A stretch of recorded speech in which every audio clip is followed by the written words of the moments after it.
বন্ধুরা, আজকে আমরা আবারও বেরিয়ে পড়েছি জগদ্ধাত্রী ঠাকুর দেখতে যাব, মেলায় যাব। তার জন্য আর পাশেই একটা এক্সিবিশন হচ্ছিল, কাকিমা ওপরে থাকে আমাদের সাথে। এই কাকিমা এসে বললো একটা এক্সিবিশন হচ্ছে, যাব চলো। আর এখানে কাকিমার বন্ধুর সাথে একটা দেখা হয়ে গেছিলো, কাকিমা তাই কথা বলছিল রাস্তার মধ্যে। আর আমরা এবার এক্সিবিশনের মধ্যে ঢুকে গেলাম। কাকিমার এখানে কেউ জানাশোনা আছে তাই আসতে বলেছিল, আসলো। আর এখানে আমরা একটু গয়নাগাটিগুলো দেখছিলাম। আর তারপর এখানে শাড়ি, কুর্তি, ব্যাগ, অনেক কিছুই রাখা আছে, ব্লাউজ, ডিজাইনার ব্লাউজ, অনেক কিছুই বিক্রি হচ্ছিল এখানে। তারপরে আমরা একটু ওই কালো শাড়িটা দেখছিলাম। তারপরে দেখো এই কাকিমা এই ব্যাগটা নিল কাউকে দেওয়ার জন্যে।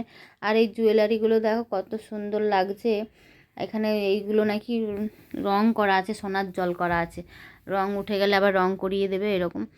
আমরা ওখান থেকে চলে আসলাম এবারে মেলায় যাব বলে। মেলাটা দেখো, দেখাচ্ছি কত সুন্দর আর কত বড় মাঠটা, অনেক বড় মাঠ এটা।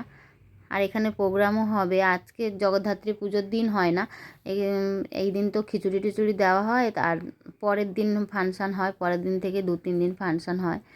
আমরা তো আজকে গ্যাংটক থেকে সকালবেলায় ভোরবেলা মানে এসছি, আর আমরা অনুষ্ঠান আরও দেখতে আসবো না, তাই ভাবলাম চল আজকেই দেখে আসি। আর আমার মা ছিল, তাই মাকে নিয়ে চলে আসলাম। মা বাড়ি চলে যাবে বললাম চলো মেলাটা দেখিয়ে আনি আর ঠাকুর দেখিয়ে আনি তোমাকে বলে আমরা সব চলে এসেছিলাম। আর এখানে দেখো খিচুড়ি খাওয়ার লাইন পড়ে গেছিলো এত ঠাকুরের ভোগ নেওয়ার জন্যে। তারপরে আমরা বললাম চলো আগে ঠাকুর দর্শন করে আসি বলে আমরা আগে প্যান্ডেলের দিকেই যাচ্ছিলাম, কিন্তু প্রচণ্ড ভিড়, প্যান্ডেলে ঢুকতেই পারছিলাম না। দেখো তাও সাইড দিয়ে একটু এগিয়ে এগিয়ে আমি চলে গেছিলাম যাতে ঠাকুরের ফটোটা নিতে পারি। তারপর এখানে মনে হয় পুজো শেষ হয়েছে, দেখো হোমের ধোঁয়া উঠছে এখনও। আর ঠাকুরটাকে কত সুন্দর লাগছে দেখতে, দারুণ লাগছে। আর এখানে কাকিমা আমার ছেলেকে নিয়ে সাইডে দাঁড়িয়ে আছে, আর কাকিমা ঠাকুর বলছে খুব সুন্দর হয়েছে। কাকিমা প্রণামও করে নিল ঠাকুরকে। আমরাও এখানে এবার একটু ভোগ নিয়ে নেবো। একটু দেখছি লাইন কমেছে দেখে আমরাও বললাম চলো খিচুড়িটা নিয়ে নিই।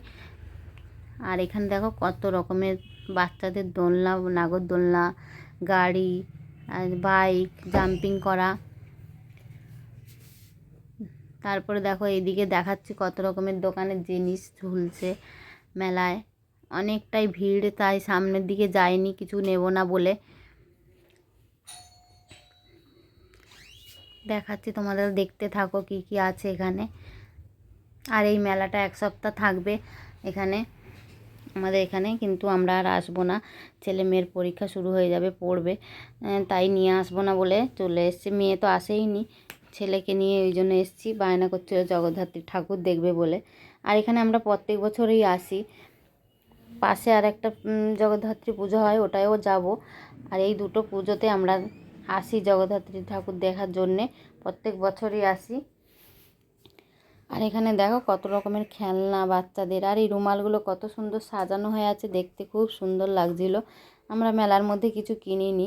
আর তারপরে আমরা এখানে চলে যাব, বাইরে বেরোবো, অনেকটাই ভিড় হয়ে আছে।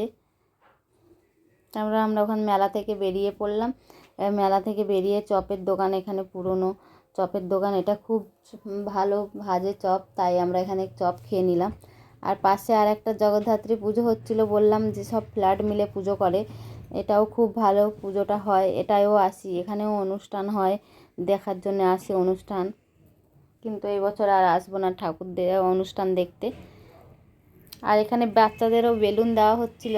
আমার ছেলে দেখো আগে বেলুন নিয়ে নিয়েছে, আগে থেকে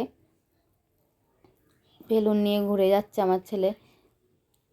একটা বেলুন নিয়ে ফাটানো হয়ে গেছে, তারপরে আবার একটা বেলুন নিয়েছে।